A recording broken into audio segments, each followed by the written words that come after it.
Welcome students, welcome to my YouTube channel biology by professor Amit Kumar. हम लोग क्या study कर रहे थे? हम लोग स्टडी कर रहे थे मेम्ब्रेन प्रोटीन का कॉन्सेप्ट। ठीक है, प्रीवियस लेक्चर में मैंने क्या बताया था कि मेम्ब्रेन प्रोटीन्स क्या होता है। ठीक है, उसका फिर टाइप्स बताया था मैं, मेम्ब्रेन प्रोटीन्स का कितना टाइप्स होता है। उसमें से सबसे पहला जो टाइप्स है मेम्ब्रेन प्रोटीन्स का, जिसको हम लोग बोलते हैं पेरिफेरल प्रोटीन्स या हम लोग बोल सकते हैं एक्सट्रिंसिक प्रोटीन्स, उसके बारे में मैंने डिटेल में बता दिया है। ठीक है, आप देखना आज हम लोग क्या देखेंगे, मेम्ब्रेन प्रोटीन का दूसरा टाइप, और उस टाइप को हम लोग क्या बोलते हैं, उसको हम लोग बोलते हैं इंटीग्रल प्रोटीन्स या हम लोग उसको इंट्रिंसिक प्रोटीन्स के नाम से जानते हैं। ठीक है, आज हम लोग ये देखने वाले हैं। ठीक है, तो चलिए स्टार्ट करते हैं। ये इंटीग्रल या इंट्रिंसिक प्रोटीन्स का एंटायर कॉन्सेप्ट डिटेल में देखो ध्यान से। जब भी कभी हम लोग इंटीग्रल टर्म यूज करेंगे या इंट्रिंसिक टर्म अगर यूज किया जाता है कभी भी अगर बायो में, ठीक है, तो इंट्रिंसिक का मतलब होता है हम लोग बोलेंगे इंटीग्रल, या हम लोग बोलेंगे किसी चीज में इंसर्टेड होना, किसी चीज के अंदर होना। ठीक है, इस चीज को ध्यान देना। तो अब हम लोग इंटीग्रल या इंट्रिंसिक प्रोटीन्स को हम लोग बोल सकते हैं कि ये क्या होता है, हम लोग बोलेंगे ये क्या होता है। हम लोग बोल सकते हैं, पहला पॉइंट हम लोग निकाल सकते हैं कि ये मेम्ब्रेन प्रोटीन्स होता है। यस, बिल्कुल हम लोग बोल सकते हैं ये क्या होता है, हम लोग बोलेंगे मेम्ब्रेन प्रोटीन्स होता है। ठीक है, और अगर ये मेम्ब्रेन प्रोटीन्स है तो ये हम लोग बोलेंगे प्रोकैरियोटिक सेल्स के प्लाज्मा मेम्ब्रेन में भी मिलेगा, एंड हम लोग बोलेंगे यूकैरियोटिक सेल्स के भी प्लाज्मा मेम्ब्रेन में मिलेगा। तो यहां से हम लोग एक पॉइंट क्या निकालेंगे कि इंटीग्रल और इंट्रिंसिक प्रोटीन्स मेम्ब्रेन प्रोटीन्स होता है जो पाया जाता है किसमें, हम लोग बोलेंगे प्रोकैरियोटिक सेल्स के प्लाज्मा मेम्ब्रेन में भी, और हम लोग बोलेंगे यूकैरियोटिक सेल्स के प्लाज्मा मेम्ब्रेन में भी। एक पॉइंट हम लोग यहाँ निकालें। अब यहाँ पर हम लोग ऐसा बोल सकते हैं कि ये जो इंटीग्रल प्रोटीन्स है, देखो ध्यान से देखना, ये जो इंटीग्रल प्रोटीन्स है, ये इंटीग्रल प्रोटीन्स लिपिड मॉलिक्यूल्स के साथ प्रेजेंट है प्लाज्मा मेम्ब्रेन में। तो ये प्लाज्मा मेम्ब्रेन के स्ट्रक्चर को बना रहा है, तो हम लोग बोल सकते हैं कि इंटीग्रल प्रोटीन्स एक स्ट्रक्चरल प्रोटीन्स है। ठीक है, और इसके साथ साथ हम लोग बोलेंगे ये इंटीग्रल प्रोटीन्स क्या चीज में हेल्प कर रहा है, हम लोग बोलेंगे मॉलिक्यूलर ट्रांसपोर्ट, या हम लोग बोलेंगे मॉलिक्यूलर ट्रैफिकिंग में हेल्प कर रहा है, ट्रांसपोर्ट में हेल्प कर रहा है मॉलिक्यूल्स का। तो हम लोग इंटीग्रल प्रोटीन्स को बोल सकते हैं कि ये फंक्शनल प्रोटीन्स भी है। यस, बिल्कुल हम लोग बोल सकते हैं फंक्शनल प्रोटीन्स भी होता है, कौन, हम लोग बोलेंगे इंटीग्रल प्रोटीन्स। इस चीज को ध्यान देना, मैंने प्रीवियस लेक्चर में भी बताया था। ठीक है, तो यहां से हम लोग इंटीग्रल प्रोटीन्स का दो कॉन्सेप्ट देखे। पहला कॉन्सेप्ट क्या चीज, ये मेम्ब्रेन प्रोटीन्स होता है, प्रोकैरियोटिक सेल्स के प्लाज्मा मेम्ब्रेन में भी मिलेगा इंटीग्रल प्रोटीन्स, और हम लोग बोलेंगे यूकैरियोटिक सेल्स के प्लाज्मा मेम्ब्रेन में भी मिलेगा इंटीग्रल प्रोटीन्स। दूसरा हम लोग ये देखिए कि इंटीग्रल प्रोटीन्स प्लाज्मा मेम्ब्रेन में लिपिड बाइलेयर के साथ प्रेजेंट होता है। तो लिपिड बाइलेयर जैसे कि हम लोग बोलेंगे प्लाज्मा मेम्ब्रेन के स्ट्रक्चर को बनाता है, वैसे ही प्रोटीन्स जो होता है इंटीग्रल प्रोटीन्स वो भी क्या करता है, प्लाज्मा मेम्ब्रेन के स्ट्रक्चर्स को बनाने में हेल्प करता है। और इसके साथ साथ हम लोग बोलेंगे ये इंटीग्रल प्रोटीन्स क्या करता है, फंक्शंस भी परफॉर्म करता है, जिसको हम लोग बोलते हैं मॉलिक्यूलर ट्रैफिकिंग, या हम लोग बोलेंगे ट्रांसपोर्ट ऑफ मॉलिक्यूल्स। इसीलिए इंटीग्रल प्रोटीन्स को हम लोग क्या बोलते हैं, स्ट्रक्चरल प्रोटीन्स है, एज वेल एज हम लोग बोलेंगे फंक्शनल प्रोटीन्स है। अब अब देखो ध्यान से, यहाँ पर हम लोग ये लिख सकते हैं इंटीग्रल का मतलब होता है इंसर्टेड, मतलब किसी चीज के अंदर मिलना। तो हम लोग क्या बोलेंगे कि यहाँ पर लिख सकते हैं हम लोग एक लाइन की, integral proteins are inserted into the plasma membrane, हम लोग बोल सकते हैं। या हम लोग बोल सकते हैं integral proteins is inserted into lipid by layer. Yes, बिल्कुल हम लोग बोल सकते हैं। ठीक है, इसका मतलब हो गया कि जब भी कभी इंटीग्रल प्रोटीन्स आप पढ़िएगा तो इंटीग्रल प्रोटीन्स वैसा मेम्ब्रेन प्रोटीन्स होता है जो कि प्लाज्मा मेम्ब्रेन में इंसर्टेड होता है अलोंग विथ लिपिड मॉलिक्यूल्स। इस चीज को ध्यान देना। ठीक है, अब क्वेश्चन आता है कि किस टाइप से इंसर्टेड होता है, तो हम लोग बोलेंगे इंसर्टेड हो सकता है, पार्शियली भी इंसर्टेड हो सकता है। ठीक है, और एंड हम लोग बोलेंगे कंप्लीटली भी इंसर्टेड हो सकता है। इस चीज को ध्यान देना, सारा का सारा मैं डायग्राम से एक्सप्लेन कर दूंगा। कंप्लीटली भी क्या होता है, हम लोग बोलेंगे इंसर्टेड होता है। इस चीज को ध्यान देना। ठीक है, तो अगर हम लोग डायग्राम से समझना चाहे तो देखो ध्यान से, यहाँ पर मैं एक छोटा सा डायग्राम से बताता हूँ, आसान है देखना, समझने की कोशिश करना। कि अगर हम लोग बात करेंगे, देखो ध्यान से, ये सेल है। ठीक है, ये सेल का न्यूक्लियस है, और ये सेल का क्या चीज हम लोग बोलेंगे, ये क्या चीज है, सेल का प्लाज्मा मेम्ब्रेन है। और ये वाला प्लाज्मा मेम्ब्रेन अगर सेल का है तो इस तरफ वाला पोर्शन क्या होगा, हम लोग बोलेंगे आउटर पोर्शन होगा, आउटसाइड होगा प्लाज्मा मेम्ब्रेन के बाहर का। और इधर इनर पोर्शन होगा, जिसको हम लोग क्या बोलेंगे, जिसको हम लोग बोलेंगे साइटोसोल। या इस तरफ वाला पोर्शन को हम लोग साइटोसोलिक फेस बोल सकते हैं, जो साइटोसोल की तरफ है। और बाहर की तरफ प्लाज्मा मेम्ब्रेन के बाहर की तरफ वाला फेस, इसको हम लोग नॉन साइटोसोलिक फेस बोल सकते हैं। यस, बिल्कुल बोल सकते हैं। तो अब देखो ध्यान से, ये वाला पोर्शन को अगर मैं मैग्नीफाई करके दिखाऊंगा, देखो ध्यान से, तो ये किस टाइप से दिखेगा, हम लोग बोलेंगे ऐसा दिखेगा। ठीक है, ये क्या चीज है, हम लोग बोलेंगे ये क्या चीज है, ये है हम लोग बोलेंगे लिपिड का बाइलेयर। मैं यहाँ पर लिख रहा हूँ लिपिड बाइलेयर। ठीक है, या प्लाज्मा मेम्ब्रेन भी इसको हम लोग बोलते हैं। अब देखो ध्यान से, ये क्या चीज है, लिपिड बाइलेयर। तो इस तरफ वाला पोर्शन को हम लोग क्या बोलेंगे, साइटोसोल बोलेंगे, साइटोसोल बोलेंगे। या इस तरफ वाला एंड को हम लोग क्या बोलेंगे, साइटोसोलिक एंड या साइटोसोलिक फेस, साइटोसोलिक फेस बोलेंगे। ठीक है, और इसके ऑपोजिट वाला प्लाज्मा मेम्ब्रेन के बाहर तरफ वाला फेस को हम लोग क्या बोलेंगे, इसको हम लोग बोलेंगे non cytosolic face, non cytosolic face बोलेंगे। इस चीज को ध्यान देना, ये बार बार ये सब टर्म आएगा। ठीक है, अब देखो ध्यान से, ये वाला जो लिपिड का जो मोनोलेयर है ना, ये वाला, ठीक है, किस तरफ, टुवर्ड्स नॉन साइटोसोलिक फेस, इसको हम लोग क्या बोलते हैं, नॉन साइटोसोलिक लीफलेट बोलते हैं। ठीक है, और ये वाला देखो ध्यान से, लिपिड का जो मॉलिक्यूल्स का जो मोनोलेयर है ना, ये वाला लेयर, ये साइटोसोल की तरफ है, इसीलिए इसको हम लोग क्या बोलेंगे, साइटोसोलिक लीफलेट। लीफलेट का मतलब होता है लेयर। ठीक है, अब देखो ध्यान से समझना है, यहाँ पर देखो ध्यान से, सबसे पहला चीज मैं ये बोल सकता हूँ कि ये जो प्रोटीन है, ये वाला प्रोटीन देखो ध्यान से, ये मैं क्या बनाया हूँ, ये मैं बनाया हूँ इंटीग्रल प्रोटीन्स, ठीक है। ये जो इंटीग्रल प्रोटीन्स है, ठीक है, यहाँ पर भी देखो ध्यान से, ये मैं इंटीग्रल प्रोटीन्स को बनाया हूँ, ठीक है। यहाँ पर भी देखो ये क्या है, ये क्या चीज आप लोग बोलेंगे, ये इंटीग्रल प्रोटीन्स है, ठीक है। अब ध्यान से देखो, ये जो इंटीग्रल प्रोटीन्स है वो प्लाज्मा मेम्ब्रेन में कंप्लीटली क्या चीज आप लोग बोलेंगे, इम्बेडेड है या धंसा हुआ या इंसर्टेड है। और देखो ध्यान से, यहाँ पर मैं कुछ इंटीग्रल प्रोटीन्स को बनाया हूँ, देखो ध्यान से, ये वाला इंटीग्रल प्रोटीन्स, ठीक है, जो कि हम लोग बोलेंगे प्लाज्मा मेम्ब्रेन में, और ये वाला इंटीग्रल प्रोटीन्स जो कि प्लाज्मा मेम्ब्रेन में हम लोग बोलेंगे इंसर्टेड तो है, लेकिन कैसा इंसर्शन है, पार्शियल इंसर्शन है, ठीक है। तो इसका मतलब हम लोग बोल सकते हैं कि जो भी मतलब इंटीग्रल प्रोटीन्स होगा, या हम लोग बोलेंगे इंट्रिंसिक प्रोटीन्स होगा, वो प्लाज्मा मेम्ब्रेन में इंसर्टेड होगा, देख सकते हैं, या तो पूरी तरह से इंसर्टेड होगा, या तो हम लोग बोलेंगे पार्शियली इंसर्टेड होगा, ठीक है। इस चीज को ध्यान देना, वही मैंने यहाँ पे लिखा है कि जो इंटीग्रल प्रोटीन्स होता है वो प्लाज्मा मेम्ब्रेन में कंप्लीटली इंसर्टेड होता है, या तो हम लोग बोलेंगे पार्शियली क्या होता है, इंसर्टेड होता है। इस चीज को ध्यान देना, क्यों मैं ऐसा बोल रहा हूँ, क्योंकि ये इंसर्शन के बेसिस पे इंटीग्रल प्रोटीन्स का टाइप्स दिया गया है, इसीलिए मैं बोल रहा हूँ यहाँ पर, ठीक है। इस चीज को ध्यान देना। तो ये कॉन्सेप्ट क्लियर हो गया, पार्शियली और कंप्लीटली यहाँ पर जो भी है इंसर्शन का कॉन्सेप्ट यहाँ पर क्लियर हो गया। अब देखो ध्यान से, सबसे इंपॉर्टेंट बात जो कि यहाँ पर मैं लिखने जा रहा हूँ, देखना ध्यान से, सबसे इंपॉर्टेंट चीज याद रखना है कि जब पेरिफेरल प्रोटीन्स के बारे में मैं बता रहा था, तो मैंने क्या बोला था कि पेरिफेरल प्रोटीन्स हम लोग तभी बोलेंगे जब हम लोग बोलेंगे वैसा प्रोटीन्स जिसको हम लोग क्या कर दे, हम लोग जिसको रिमूव कर दे, सेपरेट कर दे प्लाज्मा मेम्ब्रेन से विदाउट डैमेजिंग और डिसरप्टिंग दी प्लाज्मा मेम्ब्रेन और लिपिड बाइलेयर। अगर हम लोग लिपिड बाइलेयर को तोड़े, या अगर हम लोग बोलेंगे अगर हम लोग बोलेंगे कि लिपिड बाइलेयर को बिना तोड़े अगर हम लोग क्या कर सकते हैं, प्रोटीन्स को अलग कर सकते हैं, तो वैसे प्रोटीन्स को हम लोग क्या बोलेंगे, पेरिफेरल प्रोटीन्स बोलेंगे, या एक्सट्रिंसिक प्रोटीन्स के नाम से जानेंगे। लेकिन इंटीग्रल प्रोटीन तो देखो ध्यान से, प्लाज्मा मेम्ब्रेन में तो धंसा हुआ है ना, इंसर्टेड है ना।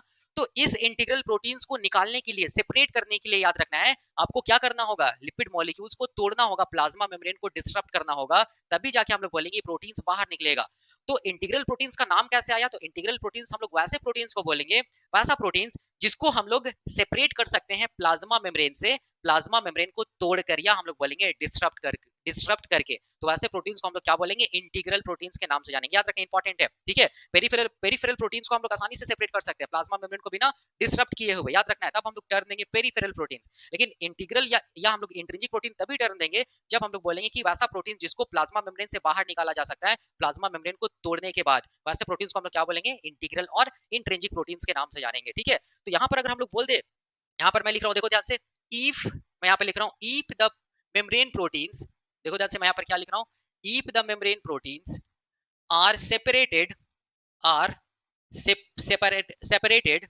separated by by disrupting by disrupting disrupting the plasma membrane or lipid bilayer or lipid bilayer, then then such membrane proteins such membrane proteins are considered as क्या चीज हम लोग बोलेंगे, इंट्रिंसिक प्रोटीन्स या इंटीग्रल प्रोटीन्स। देखो ध्यान से, important line है ये, ठीक है। कभी भी कोई भी पूछेगा कि पेरिफेरल प्रोटीन्स को हम लोग कब पेरिफेरल प्रोटीन्स बोलेंगे, कभी भी कोई पूछे कि हम लोग इंट्रिंसिक प्रोटीन्स को इंट्रिंसिक प्रोटीन्स कब बोलेंगे, तो उसके पीछे कारण ये है, ठीक है। इस चीज को ध्यान रखना, पेरिफेरल प्रोटीन्स को रिमूव करने के लिए प्लाज्मा मेम्ब्रेन को नहीं तोड़ना पड़ेगा, और हम लोग बोलेंगे ये इंट्रिंसिक प्रोटीन्स को रिमूव करने के लिए प्लाज्मा मेम्ब्रेन को तोड़ना पड़ेगा, डिस्टर्ब करना पड़ेगा, लिपिड बाइलेयर को डिस्टर्ब करना पड़ेगा, डिस्ट्रॉय करना पड़ेगा, तभी ये प्रोटीन्स क्या होगा, सेपरेट हो पाएगा। इस चीज को ध्यान देना, ठीक है। तो यही लाइन मैंने लिखा है जो मैंने बताया। अब देखो ध्यान से, वहां पर मैंने क्या बताया था, पेरिफेरल प्रोटीन्स के टाइम पे जो कि प्लाज्मा मेम्ब्रेन वहां पर डिस्ट्रॉय नहीं हो रहा है, डिस्टर्ब नहीं हो रहा है, नहीं टूट रहा है, और प्रोटीन्स क्या हो जा रहा है, अलग हो जा रहा है, तब बोलेंगे पेरिफेरल। तो वहां पर हम लोग कुछ सॉल्यूशन यूज किए थे, और वो सॉल्यूशन का नाम मैंने बताया था कि हाई सोल्ट कॉन्सेंट्रेशन वाला सॉल्यूशन होना चाहिए, या हम लोग बोलेंगे हाई आयनिक स्ट्रेंथ या लो आयनिक स्ट्रेंथ वाला सॉल्यूशन होना चाहिए, या हम लोग बोलेंगे कि वैसा सॉल्यूशन जिसका पीएच क्या हो, एक्सट्रीम हो, जैसे हम लोग बोलेंगे 1 या 2 हाईली एसिडिक हो, या हम लोग बोलेंगे हाईली एल्कलाइन हो, जैसे 8 9 10 11 ऐसा पीएच वाला सॉल्यूशन से अगर हम लोग ट्रीट करेंगे सेल के मेम्ब्रेन को, तब हम लोग बोलेंगे, हम लोग देखेंगे कि सेल का मेम्ब्रेन से जो पेरिफेरल प्रोटीन से वो सेपरेट हो गया है, और सेल का प्लाज्मा मेम्ब्रेन डिस्ट्रॉय भी नहीं हुआ, डिस्टर्ब भी नहीं हुआ, ठीक है। लेकिन यहाँ पर देखो ध्यान से, चूंकि इंटीग्रल प्रोटीन्स मेम्ब्रेन लिपिड्स में धंसा हुआ है, तो यहाँ पर इसको निकालने के लिए क्या करना होगा, मेम्ब्रेन लिपिड्स को तो तोड़ना पड़ेगा। तो तोड़ने के लिए याद करना है कि हम लोग यहाँ पर क्या क्या चीज यूज करेंगे, कौन सा केमिकल यूज करेंगे, तो याद रखना हम लोग बोलेंगे यूज ऑफ डिटर्जेंट, याद रखना है, ठीक है। डिटर्जेंट याद रखना, हम लोग यहाँ पर क्या यूज करेंगे, डिटर्जेंट का यूज करेंगे टू रिमूव टू रिमूव या हम लोग बोल सकते हैं use of detergent to disrupt disrupt or destroy the plasma membrane or lipid bilayer in order to get क्या चीज हम लोग बोलेंगे, इंटीग्रल प्रोटीन्स और इंट्रिंसिक प्रोटीन्स याद रखना है, ठीक है। तो ये डिटर्जेंट यहाँ पर टर्म आ रहा है, इसका मतलब इंटीग्रल प्रोटीन रिलेटेड है डिटर्जेंट से, क्योंकि डिटर्जेंट यूज होगा तभी जाके प्लाज्मा मेम्ब्रेन टूटेगा, और प्लाज्मा मेम्ब्रेन टूटेगा तभी जाके इंसर्टेड या इंटीग्रल प्रोटीन्स बाहर आएगा। इस चीज को ध्यान देना। तो ये डिटर्जेंट क्या होता है इसके बारे में भी मैं अलग से पढ़ाऊंगा, एक इंटायर कॉन्सेप्ट बताऊंगा डिटर्जेंट से, और इससे एग्जाम में क्वेश्चंस पूछे गए हैं, किससे हम लोग बोलेंगे, ये डिटर्जेंट से रिलेटेड। तो क्या क्वेश्चंस पूछे गए हैं वो भी मैं यहाँ पर डील करूंगा, ठीक है। इस चीज को ध्यान देना। तो ये चीज समझ में आ गया कॉन्सेप्ट यहाँ पर। अब देखो ध्यान से, अब अगला पॉइंट मैं यहाँ पर बताने जा रहा हूँ, सारा का सारा पॉइंट याद रखना है, जितना भी पॉइंट मैं बता रहा हूँ सबका सब पॉइंट क्या चीज हम लोग बोलेंगे, इंट्रिंसिक प्रोटीन्स का है। अब सबसे इंपॉर्टेंट पॉइंट देखो ध्यान से, आसान है, बहुत कुछ नहीं है। हम लोग बोलेंगे जितना भी इंट्रिंसिक प्रोटीन्स होगा, जितना भी इंट्रिंसिक प्रोटीन्स होगा, कोई सा भी इंट्रिंसिक प्रोटीन्स हो, याद रखना मैं बोल रहा हूँ कोई सा भी इंट्रिंसिक प्रोटीन्स, पेरिफेरल का बात नहीं कर रहा हूँ, इंट्रिंसिक का बात कर रहा हूँ। इंट्रिंसिक या इंटीग्रल, कोई सा भी इंट्रिंसिक या इंटीग्रल प्रोटीन्स होगा, याद रखना है वो इंट्रिंसिक और इंटीग्रल प्रोटीन्स हम लोग बोलेंगे कैसा इन नेचर होगा, हम लोग बोलेंगे एम्पीपैथिक इन नेचर होगा, एम्पीपैथिक इन नेचर होगा। इस चीज को ध्यान देना, ठीक है। और ये एम्पीपैथिक का मतलब क्या होता है, तो मैंने क्या बताया था कि एम्पीपैथिक मॉलिक्यूल वैसा मॉलिक्यूल को हम लोग बोलेंगे जिसके पास दो एंड हो, या हम लोग बोलेंगे दो रीजन हो, एक हाइड्रोफिलिक वाला रीजन हो और एक हम लोग बोलेंगे हाइड्रोफोबिक वाला रीजन हो। तो कोई भी मॉलिक्यूल्स में अगर ऐसा एरिया मिलता है, एक हाइड्रोफिलिक एक हाइड्रोफोबिक, या हम लोग बोल सकते हैं एक पोलर एक नॉन पोलर, तो वैसे मॉलिक्यूल्स को हम लोग बोलते हैं एम्पीपैथिक मॉलिक्यूल्स। तो यहाँ पर देखो ध्यान से, जितना भी इंटीग्रल प्रोटीन्स होगा, सारा का सारा इंटीग्रल प्रोटीन्स क्या होता है, एम्पीपैथिक होता है। इसका मतलब उसके पास दो एरिया होगा, ठीक है। या हम लोग बोलेंगे दो ये होगा, क्या बोलते हैं, रीजन होगा। एक को हम लोग क्या बोलेंगे, एक को हम लोग बोलेंगे हाइड्रोफिलिक रीजन, ठीक है। और दूसरा को हम लोग क्या बोलेंगे, दूसरा को हम लोग बोलेंगे हाइड्रोफोबिक रीजन, ठीक है। इसको मैं डायग्राम से भी समझाता हूँ, देखो ध्यान से, हाइड्रोफोबिक रीजन। हाइड्रोफिलिक को हम लोग क्या बोलेंगे, पोलर बोलेंगे, पोलर रीजन बोलेंगे, ठीक है। और हाइड्रोफोबिक रीजन को हम लोग क्या बोलेंगे, नॉन पोलर रीजन बोलेंगे, क्या बोलेंगे, नॉन पोलर रीजन बोलेंगे। इस चीज को ध्यान देना। तो क्वेश्चन आता है कि कैसे करके मैं बोल दिया है कि यहाँ पर क्या चीजें हम लोग बोलेंगे, जो इंटीग्रल प्रोटीन्स होता है वो इंटीग्रल प्रोटीन्स क्या होता है, हम लोग बोलेंगे एम्पीपैथिक होता है। कैसे करके देखो ध्यान से, बहुत आसान है। देखो यहाँ पर कोई सा भी इंटीग्रल प्रोटीन्स को देखो, एक वैसा जो कंप्लीटली इम्बेडेड है, एक वैसा इंटीग्रल प्रोटीन्स जो हम लोग बोलेंगे पार्शियली इम्बेडेड है। अब ध्यान से देखो, अगर कंप्लीटली इंबेडेड वाला अगर इंटीग्रल प्रोटीन्स को देखोगे तो इस तरफ प्लाज्मा मेम्ब्रेन के इस तरफ साइटोसोल की तरफ कैसा इन्वायरमेंट है, हम लोग बोलेंगे एक्वस इन्वायरमेंट है, या हम लोग बोलेंगे वाटर वाला इन्वायरमेंट है। देखो ध्यान से, उसी तरह प्लाज्मा मेम्ब्रेन के बाहर कैसा इन्वायरमेंट है, हम लोग बोलेंगे एक्वस इन्वायरमेंट है, ठीक है, एक्वस इन्वायरमेंट है। या हम लोग बोलेंगे कैसा वाला इन्वायरमेंट है, वाटर वाला इन्वायरमेंट, वाटर रहेगा, ठीक है। अब ध्यान से देखो, ये वाला जो पोर्शन है, ये वाला पोर्शन किसका, हम लोग बोलेंगे इंट्रिंसिक प्रोटीन्स का। वो इंट्रिंसिक प्रोटीन्स किसके कांटेक्ट में है, वाटर के कांटेक्ट में है। इसका मतलब हो गया कि ये वाला जो रीजन होगा, वो रीजन क्या होगा, हम लोग बोलेंगे हाइड्रोफिलिक होगा। याद रखना है, हाइड्रोफिलिक का मतलब क्या हो गया, वाटर लविंग रीजन, ठीक है। और इसी को हम लोग क्या बोलते हैं, पोलर रीजन भी बोलते हैं।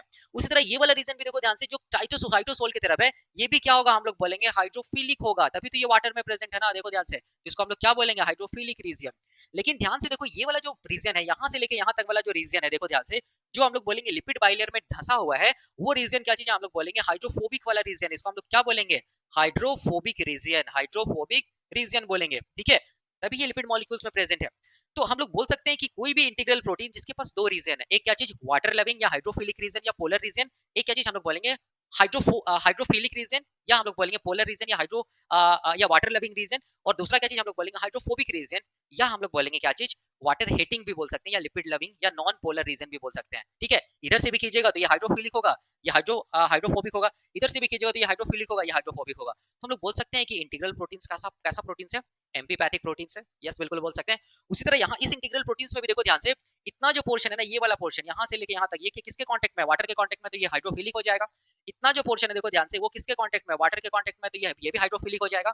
और बाकी जो पोर्शन जो हम लोग बोलेंगे, देखो ध्यान से, लिपिड मेम्ब्रेन में क्या चीज इंबेडेड है, वो कौन सा रीजन होगा, हाइड्रोफोबिक होगा। इसका मतलब हाइड्रोफिलिक और हाइड्रोफोबिक, हाइड्रोफिलिक और हाइड्रोफोबिक दोनों रीजन है, तो हम लोग क्या बोलेंगे, एम्पीपैथिक प्रोटीन्स है, कौन, इंटीग्रल प्रोटीन्स। उसी तरह यहाँ पर भी देखो ध्यान से, ये वाला जो पोर्शन है, ये वाला पोर्शन किसके कांटेक्ट में है, ये वाला पोर्शन इंटीग्रल प्रोटीन्स का, ये वाटर के कांटेक्ट में, तो हाइड्रोफिलिक हो जाएगा। और ये जो पोर्शन है, ये लिपिड बाइलेयर में क्या चीज है, इंबेडेड है, तो ये हाइड्रोफोबिक हो जाएगा। तो ये भी क्या चीज हम लोग बोलेंगे, एम्पीपैथिक मॉलिक्यूल है, एम्पीपैथिक प्रोटीन्स है। यहाँ पर भी देख सकते हैं, ये वाला इतना से इतना पोर्शन वाटर के कांटेक्ट में, मतलब हाइड्रोफिलिक, वाटर लविंग, और इतना पोर्शन हम लोग बोलेंगे लिपिड मॉलिक्यूल्स में इंबेडेड है, मतलब हाइड्रोफोबिक या लिपिड लविंग। तो हम लोग क्या बोलेंगे, एम्पीपैथिक इन नेचर, मतलब एम्पीपैथिक होता है इंटीग्रल प्रोटीन्स। इस चीज को ध्यान देना, ठीक है। तो यहाँ से हम लोग जितना भी मैं यहाँ पर पॉइंट बताया उसको मैं यहाँ पर डायग्राम से क्या किया, समझाया। अब और एक इंपॉर्टेंट पॉइंट देखो ध्यान से, मैं क्या बताने जा रहा हूँ, ध्यान से देखना, समझना है, ठीक है।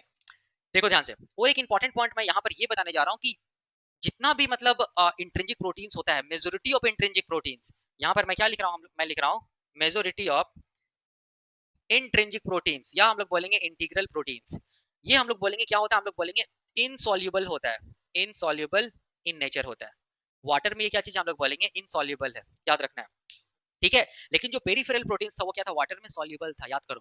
देखो ये सॉल्युबल और इनसॉल्युबल का कॉन्सेप्ट क्या होता है, एक चीज देखो ध्यान से, जैसे कि अगर हम लोग बात करेंगे पेरिफेरल प्रोटीन्स का, इसको हम लोग सॉल्युबल प्रोटीन्स भी बोलते हैं, क्यों, क्योंकि ये वाटर में क्या चीज हम लोग बोलेंगे, सॉल्युबल है, इसीलिए इसको बोलते हैं सॉल्युबल प्रोटीन्स।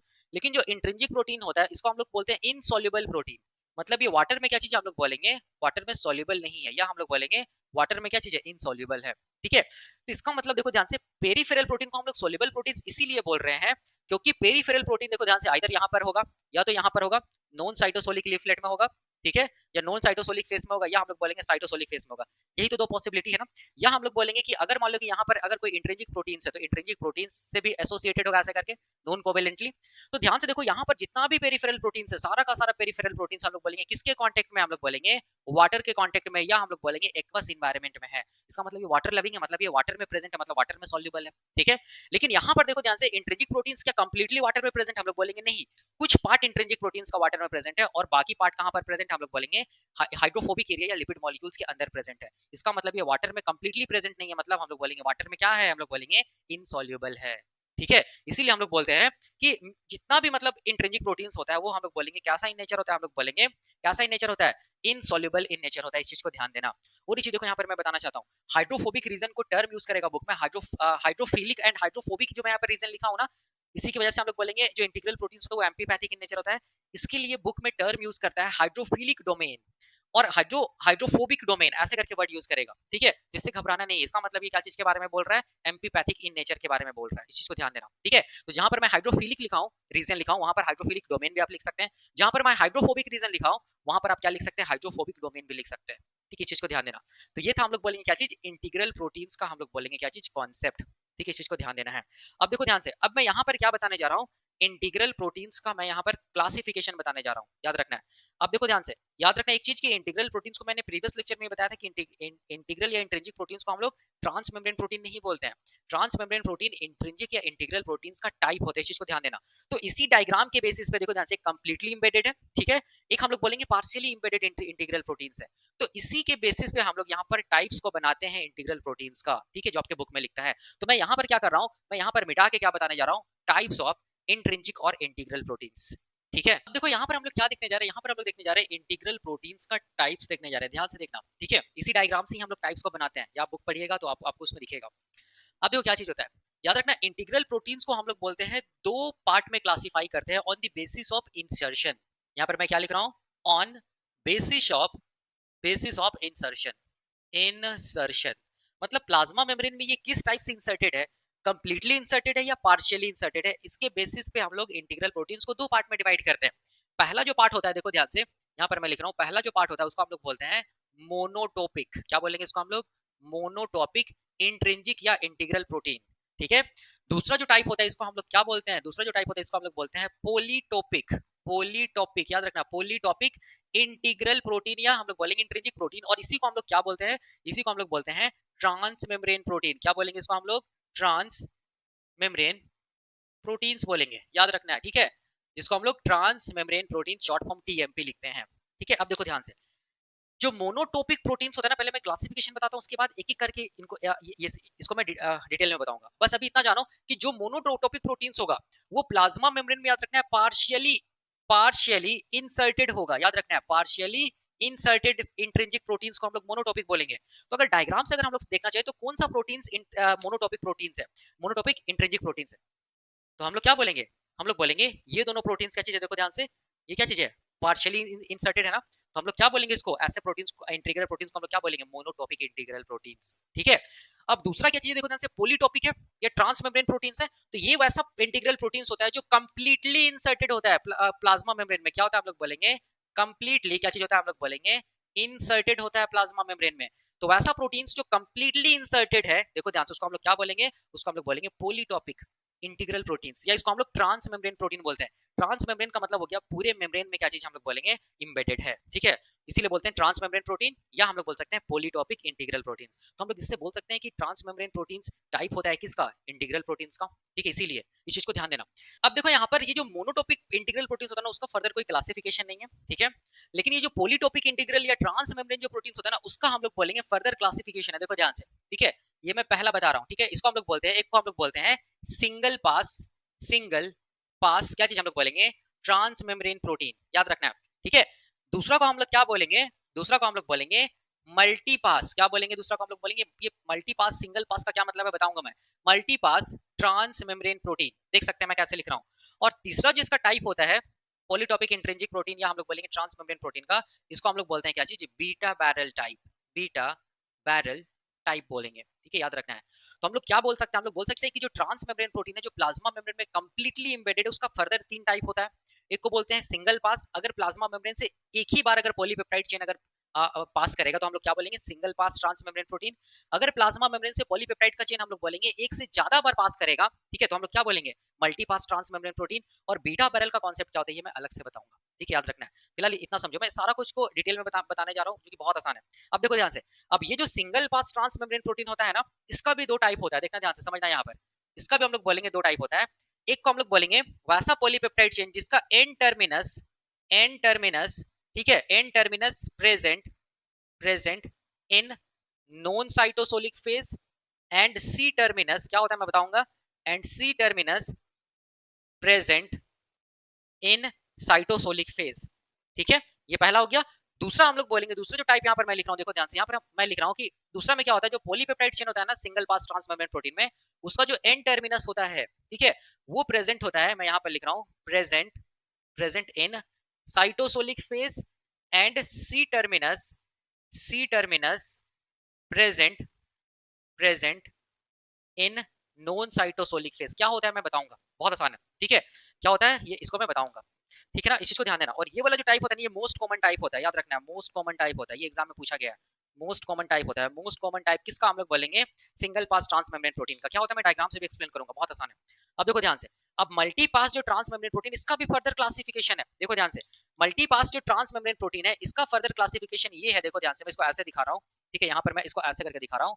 यहाँ पर हम लोग बोलेंगे ये हो सकता है, हम लोग बोलेंगे इवन नंबर, इवन नंबर हो सकता है, इवन नंबर, इवन नंबर क्या होता है मैं बताऊंगा, इवन नंबर मल्टी पास क्या चीज हम लोग बोलेंगे, ट्रांस मेम्ब्रेन प्रोटीन, या इसको हम लोग इवन नंबर बोल, इससे अच्छा हम लोग वर्ड यूज कर सकते हैं इवन कंडीशन, इवन कंडीशन क्या चीज हम लोग बोलेंगे, multi pass trans membrane protein.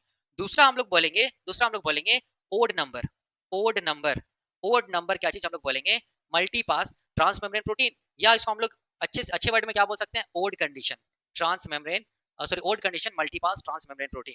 तो ये इवन नंबर ओड नंबर का क्या मतलब है ये मैं बताऊंगा, जो कि बहुत आसान है, ठीक है, इस चीज को ध्यान देना। तो ये था हम लोग बोलेंगे क्लासिफिकेशन किसका, हम लोग बोलेंगे इंट्रिंसिक प्रोटीन का, या हम लोग बोलेंगे इंटीग्रल प्रोटीन्स का, याद रखना है, या हम लोग बोल सकते हैं इनसोल्युबल प्रोटीन्स का, ठीक है। तो अब मैं यहाँ पर देखो ध्यान से, याद रखना, ये classification on the basis of their insertion है। इंसर्शन के बेसिस पे 2 पार्ट पे क्लासिफाई किया गया है किसको, इंटीग्रल प्रोटीन्स को। एक को बोलते हैं मोनोटॉपिक इंट्रिंसिक इंटीग्रल प्रोटीन, दूसरा को बोलते हैं पॉलीटॉपिक इंट्रिंसिक या इंटीग्रल प्रोटीन, इसी को हम लोग ट्रांस मेम्ब्रेन प्रोटीन बोलते हैं। मोनोटॉपिक का मतलब हो जाएगा वैसा इंट्रिंसिक प्रोटीन, इंटीग्रल प्रोटीन जो कि पार्शियली प्लाज्मा मेम्ब्रेन में, प्लाज्मा मेम्ब्रेन में इंसर्टेड है। तो अगर डायग्राम से अगर मैं बोलूं कि इसमें से कौन सा intrinsic protein partially plasma membrane से एम्बेडेड है, तो हम लोग क्या बोलेंगे कि ये वाला, एक ये वाला हम लोग बोल सकते हैं। जिसको हम लोग क्या बोलेंगे, इसको हम लोग बोलेंगे क्या चीज बोलेंगे, ऐसे प्रोटीन्स को हम लोग मोनोटॉपिक प्रोटीन्स बोलेंगे, ठीक है, आप लिख लेना है मोनोटॉपिक क्या चीज, इंट्रिंसिक प्रोटीन्स के नाम से जानेंगे इसको, अभी मैं डिटेल में बताऊंगा, ठीक है। दूसरा पॉलीटॉपिक को हम लोग ट्रांस मेम्ब्रेन प्रोटीन्स भी बोलते हैं, पॉलीटॉपिक इंट्रिंसिक प्रोटीन्स को। तो हम लोग बोल सकते हैं कि पॉलीटॉपिक इंट्रिंसिक प्रोटीन्स जो कि इंसर्शन के बेसिस पे है, तो हम लोग बोल सकते हैं वैसा प्रोटीन्स जो प्लाज्मा मेम्ब्रेन में कंप्लीटली एम्बेडेड है, तो उसको बोलेंगे पॉलीटॉपिक इंट्रिंसिक प्रोटीन्स, या हम लोग बोलेंगे ट्रांस मेम्ब्रेन प्रोटीन्स। तो अगर डायग्राम से अगर मैं अगर आपको बोलूं कि कौन सा यहाँ पर पॉलीटॉपिक या हम लोग बोलेंगे ट्रांस मेम्ब्रेन प्रोटीन्स है, तो आप क्या बोलेगा, ये एक पॉलीटॉपिक प्रोटीन्स है या ट्रांस मेम्ब्रेन प्रोटीन है, ये भी क्या चीज है, पॉलीटॉपिक प्रोटीन्स या ट्रांस मेम्ब्रेन प्रोटीन्स है, ठीक है, इस चीज को ध्यान देना। अब देखो ये जो प्रोटीन्स है, ये याद रखना, प्रोटीन्स किसका बना होता है, एमिनो एसिड्स चेन्स के, एमिनो एसिड्स जब पेप्टाइड बॉन्ड्स के थ्रू जुड़ता है तो एक चेन बनता है, इसको बोलते हैं पॉलीपेप्टाइड चेन, उसी को तो बोलते हैं प्रोटीन ना। तो ये क्या चीज हम लोग बोलेंगे, इंट्रिंसिक प्रोटीन क्या चीज, ये पॉलीपेप्टाइड चेन है, ठीक है, इस चीज को ध्यान देना। ये भी क्या चीज, ये जो इंट्रिंसिक प्रोटीन है ये भी क्या चीज है, पॉलीपेप्टाइड चेन है, ये भी क्या चीज हम लोग बोलेंगे पॉलीपेप्टाइड चेन है, ये भी क्या चीज है, पॉलीपेप्टाइड चेन है, ठीक है, इस चीज को ध्यान देना। अब देखो ध्यान से, जो ट्रांस मेम्ब्रेन प्रोटीन्स जो होता है ना, जो कंप्लीटली एम्बेडेड होता है प्लाज्मा मेम्ब्रेन में, उसका भी फर्दर टाइप है। एक को बोलेंगे single pass trans membrane protein या सिंगल पास पॉलीटॉपिक प्रोटीन। तो सिंगल पास नाम से लग रहा है वैसा ट्रांस मेम्ब्रेन प्रोटीन जिसमें पॉलीपेप्टाइड चेन क्या होगा, केवल एक ही बार प्लाज्मा मेम्ब्रेन को क्रॉस करेगा, या हम लोग बोलेंगे केवल सिंगल पॉलीपेप्टाइड का चेन प्लाज्मा मेम्ब्रेन में कंप्लीटली इंसर्टेड होगा, तो उसको बोलेंगे single single pass trans membrane protein. इसका भी दो टाइप होता है, एन टर्मिनस एक नॉन साइटोसोलिक लिपलेट पे रहेगा, एक cytosolic C terminus cytosolic leaflet पे रहेगा, या हम लोग बोलेंगे एन टर्मिनस साइटोसोलिक लिपलेट पे रहेगा, ये मैं बताऊंगा, C terminus non cytosolic leaflet पे रहेगा, दोनों में से कॉमन ये वाला है, मैं बताऊंगा सब। अब अगर हम लोग मल्टीपास ट्रांस मेम्ब्रेन प्रोटीन्स के बारे में बात करेंगे, तो मल्टीपास में क्या होगा, हम लोग बोलेंगे जो भी पॉलीपेप्टाइड का चेन होगा वो प्लाज्मा मेम्ब्रेन में हम लोग बोलेंगे एक से ज्यादा बार इम्बेडेड होगा या इंसर्टेड होगा। जैसे इसमें देखो, इसमें पॉलीपेप्टाइड का चेन एक दो तीन तीन बार इंसर्टेड है कंप्लीटली, तो इसको हम लोग क्या बोलेंगे, मल्टीपास ट्रांस मेम्ब्रेन प्रोटीन।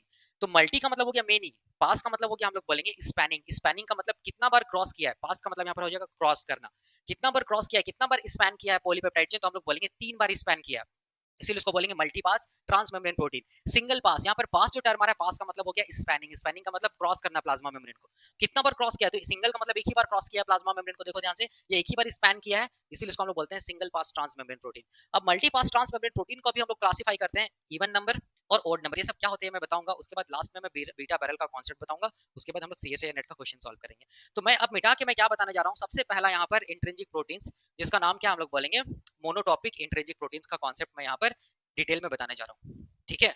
यहाँ पर देखो मैं यहाँ पे लिखा हूँ क्या चीज के बारे में, मोनोटॉपिक इंट्रिंसिक प्रोटीन्स के बारे में, ठीक है।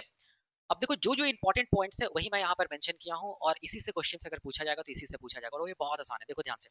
सबसे पहला पॉइंट हम लोग बोल सकते हैं कि मोनोटॉपिक जो इंट्रिंसिक प्रोटीन है, सबसे पहला पॉइंट मोनोटॉपिक इंट्रिंसिक प्रोटीन्स को हम लोग बोल सकते हैं कि those membrane proteins that do not completely cross the lipid bilayer, वैसा मेम्ब्रेन प्रोटीन्स जो हम लोग बोलेंगे लिपिड बाइलेयर को कंप्लीटली क्रॉस नहीं कर रहा है, वैसे प्रोटीन्स को हम लोग क्या बोलेंगे, ये मोनोटॉपिक इंट्रिंसिक प्रोटीन्स, या हम लोग बोल सकते हैं वैसा मेम्ब्रेन प्रोटीन्स जो प्लाज्मा मेम्ब्रेन में पार्शियली इंबेडेड है, उसको हम लोग क्या बोलेंगे, उसको हम लोग बोलेंगे मोनोटॉपिक इंट्रिंसिक प्रोटीन्स। याद रखना वही मैंने यहाँ पे लिखा है।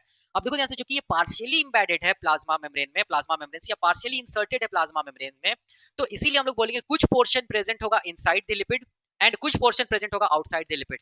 अब देख सकते हैं अगर आप इस मोनोटॉपिक प्रोटीन्स को, मोनोटॉपिक इंटीग्रल प्रोटीन्स को अगर आप कंसीडर करो, ठीक है, तो यहाँ पर देखो ध्यान से, कुछ पोर्शन इसका क्या चीज है, इंसर्टेड है लिपिड बाइलेयर में, और कुछ पोर्शन इंसर्टेड है हम लोग बोलेंगे क्या चीज, एक्वस एनवायरनमेंट, या हम लोग बोलेंगे साइटोसोल की तरफ।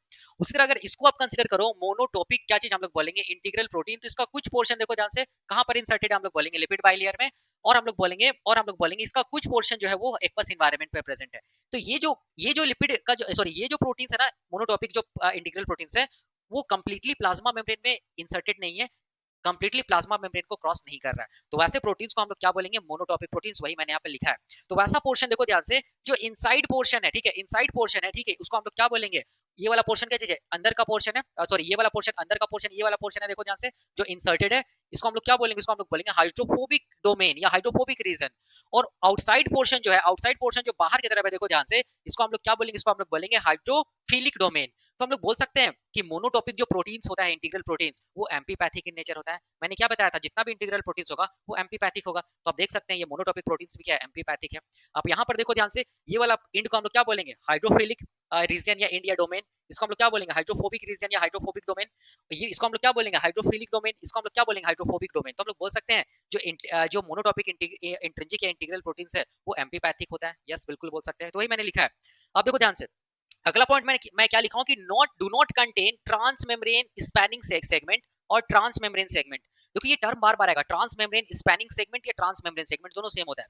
ट्रांस मेम्ब्रेन स्पैनिंग सेगमेंट हम वैसे सेगमेंट्स को बोलेंगे जो कंप्लीटली हम लोग बोलेंगे लिपिड बाइलेयर में एम्बेडेड है, वैसे सेगमेंट को क्या बोलेंगे, ट्रांस मेम्ब्रेन स्पैनिंग सेगमेंट, या हम लोग बोलेंगे ट्रांस मेम्ब्रेन सेगमेंट। तो यहाँ पर देखो ध्यान से, इस प्रोटीन्स का हम लोग बोलेंगे जो हाइड्रोफोबिक वाला पार्ट है, ये कंप्लीटली प्लाज्मा मेम्ब्रेन में इंसर्टेड है, हम लोग बोलेंगे नहीं, मतलब हम लोग बोलेंगे इसमें कोई भी ट्रांस मेम्ब्रेन स्पैनिंग सेगमेंट्स नहीं है, या हम लोग बोलेंगे कोई भी ट्रांस मेम्ब्रेन सेगमेंट नहीं है। ट्रांस मेम्ब्रेन का मतलब हो गया कंप्लीटली इंसर्टेड होना लिपिड बाइलेयर में, क्योंकि और वैसे भी तो सोचो ना, ये ट्रांस मेम्ब्रेन प्रोटीन्स तो है ही नहीं है, ठीक है, तो इसका मतलब इसमें इसमें क्या नहीं होगा, हम लोग बोलेंगे ट्रांस मेम्ब्रेन स्पैनिंग सेगमेंट्स नहीं होगा। तो ट्रांस मेम्ब्रेन स्पैनिंग या ट्रांस मेम्ब्रेन सेगमेंट्स किसमें मिलेगा, हम लोग बोलेंगे पॉलीटॉपिक या ट्रांस मेम्ब्रेन जो प्रोटीन्स होता है इंट्रिंसिक, उसमें मिलेगा। जैसे ये वाला देखो सेगमेंट, ये क्या चीज है, पॉलीटॉपिक है ना, पॉलीटॉपिक इंट्रिंसिक प्रोटीन्स या ट्रांस मेम्ब्रेन प्रोटीन्स है, इसमें ये जो सेगमेंट देख रहे हो इसको बोलेंगे ट्रांस मेम्ब्रेन स्पैनिंग सेगमेंट, जो प्लाज्मा मेम्ब्रेन में कंप्लीटली क्या चीज है, स्पैन कर रहा है, कंप्लीटली इंसर्टेड है, ठीक है। तो यहाँ पर वैसा कोई भी कॉन्सेप्ट नहीं, इसीलिए मैंने यहाँ पे लिखा है कि do not contain any trans membrane spanning segment और ट्रांस मेम्ब्रेन सेगमेंट, ठीक है, चीज को ध्यान देना।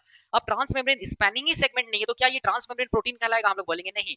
इसीलिए मैंने यहाँ पे लिखा है कि it is not a trans membrane protein. इस चीज को ध्यान देना। और वैसे भी ट्रांस मेम्ब्रेन प्रोटीन ये होगा, ये नहीं, ठीक है। और उसको ट्रांस मेम्ब्रेन प्रोटीन बोलेंगे जो कंप्लीटली लिपिड बाइलेयर को क्रॉस करेगा। तो यहाँ पर तो ये कंप्लीटली लिपिड बाइलेयर को क्रॉस ही नहीं कर रहा है, ठीक है, इसीलिए it is not considered as trans membrane proteins, ठीक है। और अगर ट्रांस मेम्ब्रेन प्रोटीन्स नहीं कंसीडर किया जा रहा तो इसमें इसके पास ट्रांस मेम्ब्रेन स्पैनिंग सेगमेंट्स भी नहीं होगा या ट्रांस मेम्ब्रेन सेगमेंट्स भी नहीं होगा। इस चीज को ध्यान देना। अब देखो ध्यान से, दूसरे शब्दों में हम लोग क्या बोल सकते हैं, देखो ध्यान से, ये वाला पोर्शन क्या चीज है, इस तरफ वाला पोर्शन को नॉन साइटोसोलिक फेस बोल सकते हैं हम लोग। और ये वाला जो नॉन साइटोसोलिक फेस की तरफ देखो ध्यान से, ये जो लिपिड का जो मोनोलेयर है ये वाला, ठीक है, इसको हम लोग क्या बोलेंगे, नॉन साइटोसोलिक लिपिड बोल सकते हैं। यस बिल्कुल बोल सकते हैं। इस तरफ वाला पोर्शन को हम लोग साइटोसोलिक फेस बोल सकते हैं, साइटोसोल की तरफ है। और साइटोसोल की तरफ देखो ध्यान से, ये वाला जो लिपिड का जो मोनोलेयर है यहाँ से लेके यहाँ तक, इसको हम लोग साइटोसोलिक लिपिड बोल सकते हैं। तो इसका मतलब हो गया कि मोनोटॉपिक प्रोटीन याद रखना है। मोनोटॉपिक जो प्रोटीन होगा ना वो इंटरेक्ट करेगा, हम लोग बोलेंगे नॉन साइटोसोलिक लीफलेट के साथ। देखो ध्यान से, या तो मोनोटॉपिक जो प्रोटीन होगा वो इंटरेक्ट करेगा नॉन साइटोसोलिक लीफलेट के साथ, ठीक है, याद रखना है। या तो हम लोग बोलेंगे मोनोटॉपिक प्रोटीन इंटरेक्ट करेगा किसके साथ, साइटोसोलिक लीफलेट के साथ, याद रखना है, ठीक है। वही मैंने यहाँ पे लिखा है, interacts either with non cytosolic leaflet, और हम लोग बोलेंगे साइटोसोलिक लीफलेट। और हम लोग बोल सकते हैं in other words, interact with only one leaflet of lipid bilayer. Only interact with only one leaflet, मतलब या तो ये नॉन साइटोसोलिक लीफलेट के साथ इंटरेक्ट करेगा या तो साइटोसोलिक लीफलेट के साथ इंटरेक्ट करेगा, याद रखना है। तो ऐसे प्रोटीन्स को हम लोग बोलेंगे मोनोटॉपिक प्रोटीन्स। अब आप ये बताओ कि मोनोटॉपिक प्रोटीन्स इंटीग्रल प्रोटीन्स है, तो इसका मतलब इसको हम लोग बोल सकते हैं कि ये प्रोटीन्स इनसोल्यूबल होगा। यस बिल्कुल, ये इनसोल्यूबल है, क्योंकि इंटीग्रल प्रोटीन्स को हम लोग क्या बोलते हैं, इनसोल्यूबल प्रोटीन्स होता है। क्योंकि हम लोग बोलेंगे ये जो मोनोटॉपिक प्रोटीन्स वो इंटीग्रल प्रोटीन्स है, तो हम लोग बोल सकते हैं कि ये मोनोटॉपिक प्रोटीन्स एम्पीपैथिक होगा, क्योंकि इंटीग्रल प्रोटीन्स एम्पीपैथिक था। तो देखो यहाँ पर मैंने कहीं लिखा होगा एम्पीपैथिक। हम लोग बोल सकते हैं कि इंटीग्रल प्रोटीन्स को हटाने के लिए प्लाज्मा मेम्ब्रेन को डिस्ट्रॉय करना पड़ता है, लिपिड बाइलेयर को डिस्टर्ब करना पड़ता है, तब जाके इंटीग्रल प्रोटीन्स रिमूव होता है। तो यहाँ पर हम लोग बोल सकते हैं कि मोनोटॉपिक प्रोटीन्स को हटाने के लिए लिपिड बाइलेयर को हटाना तोड़ना पड़ेगा, प्लाज्मा मेम्ब्रेन को डिस्ट्रॉय करना पड़ेगा, तब जाके ये प्रोटीन्स बाहर निकलेगा। तो हम लोग यहाँ पर बोल सकते हैं ये प्रोटीन को सेपरेट करने के लिए हम डिटर्जेंट का यूज करेंगे, क्योंकि इंट्रिंसिक प्रोटीन्स को हटाने के लिए, रिमूव करने के लिए, सेपरेट करने के लिए क्या चाहिए, डिटर्जेंट यूज किया जाता है। तो ये भी क्या चीज है, मोनोटॉपिक प्रोटीन्स क्या इंट्रिंसिक प्रोटीन्स है। तो यहाँ पर भी इसको रिमूव करने के लिए, सेपरेट करने के लिए हम लोग को क्या करना होगा, डिटर्जेंट का यूज करना होगा, जो कि प्लाज्मा मेम्ब्रेन को क्या करेगा, तोड़ेगा, डिस्टर्ब करेगा, डिस्ट्रॉय करेगा, तब जाके ये प्रोटीन्स क्या होगा, यहाँ से सेपरेट हो पाएगा। तो ये पॉइंट भी आप लिख सकते हैं। अब देखो ध्यान से, यहाँ पर सबसे इंपॉर्टेंट है, देखो ध्यान से, कि ये जो मोनोटॉपिक प्रोटीन्स है ना, ये मोनोटॉपिक प्रोटीन्स यहाँ पर देखो ध्यान से, ठीक है, साइटोसोलिक लीफलेट में देखो ध्यान से, और हम लोग बोलेंगे नॉन साइटोसोलिक लीफलेट में देखो ध्यान से, एंकर्ड है, ठीक है, यहाँ पर एंकर्ड है। तो क्या क्या फोर्स ऑफ इंटरेक्शन से यहाँ पर ये एंकर्ड है, यहाँ पर ये क्या क्या फोर्स ऑफ इंटरेक्शन से यहाँ पर ये एंकर्ड है, इसके बारे में एग्जाम्स में पूछा जाता है। तो याद रखना, यहाँ पर हम लोग बोलेंगे 3 फोर्स ऑफ इंटरेक्शन काम करेगा। पहला फोर्स ऑफ इंटरेक्शन को हम लोग क्या बोलेंगे, देखो मैं यहाँ पे लिखा हूँ, पहला फोर्स ऑफ इंटरेक्शन को हम लोग बोलेंगे कोवेलेंट बॉन्ड, याद रखना है। दूसरा फोर्स ऑफ इंटरेक्शन को हम लोग बोलेंगे हाइड्रोफोबिक फोर्स ऑफ इंटरेक्शन, या इसको हाइड्रोफोबिक लूप भी बोलते हैं। तीसरा फोर्स ऑफ इंटरेक्शन को हम लोग बोलेंगे इलेक्ट्रोस्टैटिक फोर्स ऑफ इंटरेक्शन, या इसको हम लोग आयनिक इंटरेक्शन भी बोलते हैं। इसका मतलब ये जो एंकर्ड है ना, ये वाला part non cytosolic leaflet and cytosolic leaflet में मोनोटॉपिक इंट्रिंसिक प्रोटीन्स का, वो हम लोग बोलेंगे यहाँ पर एंकर्ड है बाय बोल सकते हैं वेरियस मैकेनिज्म।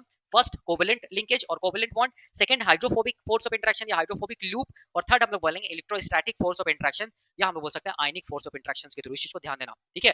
तो मोनोटॉपिक प्रोटीन्स में बस इतना ही ध्यान में रखना है और इससे ज्यादा कुछ नहीं। तो ये मोनोटॉपिक प्रोटीन्स खत्म होता है। अब हम लोग क्या स्टार्ट कर रहे हैं, पॉलीटॉपिक इंटीग्रल प्रोटीन्स, या इसको हम लोग ट्रांस मेम्ब्रेन प्रोटीन्स बोलते हैं। तो मैं यहाँ पर क्या करने जा रहा हूँ, देखना ध्यान से, ये जो भी क्लासिफिकेशन मैं यहाँ पर बताया हूँ, इसको मैं पहले एक डायग्राम के साथ एक पिक्टोरियल रिप्रेजेंटेशन करके आपको एक दिखा रहा हूँ कि देखो ध्यान से कि किसको कब हम लोग क्या बोलेंगे। उसके बाद मैं क्या करूंगा, एक एक को क्या करूंगा, डिटेल में बताऊंगा, ठीक है। तो मैं अभी यहाँ पर क्या करने जा रहा हूँ, पॉलीटॉपिक इंट्रिंसिक प्रोटीन्स का पिक्टोरियल रिप्रेजेंटेशन करके आपको समझाने जा रहा हूँ, ठीक है।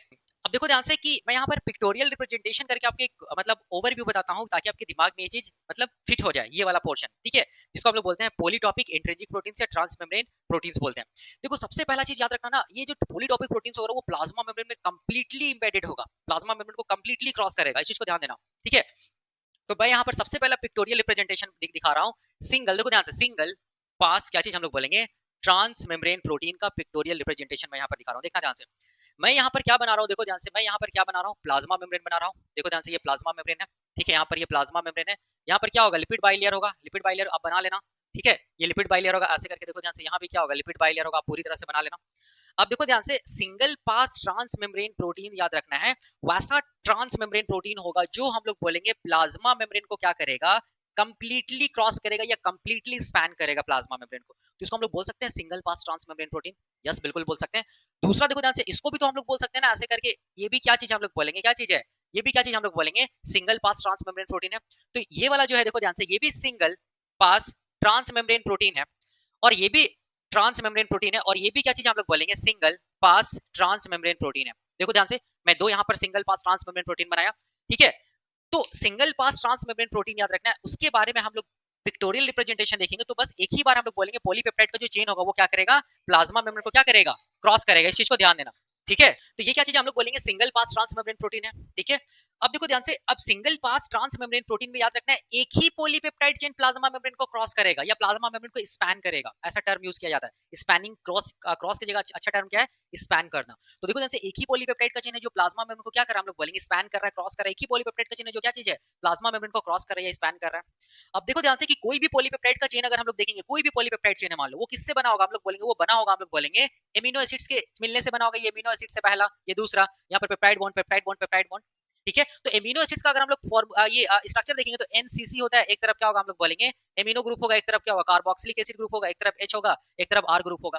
तो एक तरफ हमेशा याद रखना, कितना भी एमिनो एसिड जुड़ जाए एक तरफ हमेशा कौन सा एंड फ्री मिलेगा, हम लोग बोलेंगे एमिनो का एन ग्रुप हमेशा फ्री मिलेगा, जिसको हम लोग बोलेंगे एन टर्मिनस। और दूसरा तरफ कितनों भी लास्ट वाला एमिनो एसिड जुड़े, दूसरा तरफ क्या होगा, हम लोग बोलेंगे कार्बोक्सिलिक एसिड ग्रुप फ्री मिलेगा। तो कार्बोक्सिलिक एसिड ग्रुप का सी से हम लोग बोलेंगे क्या चीज है, सी टर्मिनस, याद रखना है। तो इसका मतलब कोई भी प्रोटीन का चेन होता है, पॉलीपेप्टाइड का चेन होता है, उसके पास दो एंड होगा, दो टर्मिनस होगा। एक को हम लोग बोलेंगे एन टर्मिनस जो एमिनो ग्रुप को रिप्रेजेंट कर रहा है, दूसरा को हम लोग बोलेंगे सी टर्मिनस जो कार्बोक्सिलिक एसिड ग्रुप को रिप्रेजेंट कर रहा है। तो ये भी तो पॉलीपेप्टाइड चेन है ना, इसका मतलब यहाँ पर भी तो इसका दो एंड होगा ना।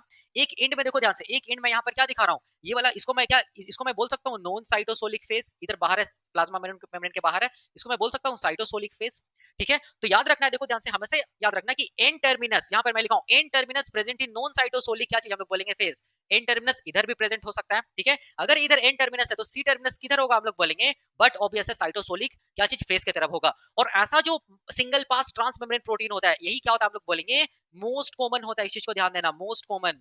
जितना भी single pass trans membrane protein पढ़िए तो उसमें आपको कैसा स्ट्रक्चर दिखेगा, यही स्ट्रक्चर दिखेगा कि एन टर्मिनस किस तरफ रहेगा, नॉन साइटोसोलिक फेज की तरफ, और सी टर्मिनस किस तरफ रहेगा, साइटोसोलिक फेज की तरफ। इस चीज को ध्यान देना, ठीक है। तो यही इसका मतलब यही हो गया, देखो ध्यान से, N terminus present in non cytosolic leaflet and हम लोग बोलेंगे C terminus present in cytosolic leaflet. देखो ध्यान से, यही है ना। अब दूसरा मैंने क्या लिखा है, दूसरा ऐसा रिवर्स भी तो हो सकता है कि यहाँ पर क्या होगा, हम लोग बोलेंगे सिंगल पास पॉली, ये ट्रांस मेम्ब्रेन जो प्रोटीन है उसका सी टर्मिनस इस तरफ हो, नॉन साइटोसोलिक फेज की तरफ, और हम लोग बोलेंगे एन टर्मिनस किस तरफ हो, साइटोसोलिक फेज की तरफ। तो ये भी तो हो सकता है ना पॉसिबिलिटी। तो इसीलिए मैंने यहाँ पर लिखा है N terminus present in, N terminus present in कहां, हम लोग बोलेंगे साइटोसोलिक फेज, देखो ध्यान से, and C terminus present in हम लोग बोलेंगे नॉन साइटोसोलिक फेज। तो इसका मतलब यही हुआ, इस चीज को ध्यान देना, ठीक है।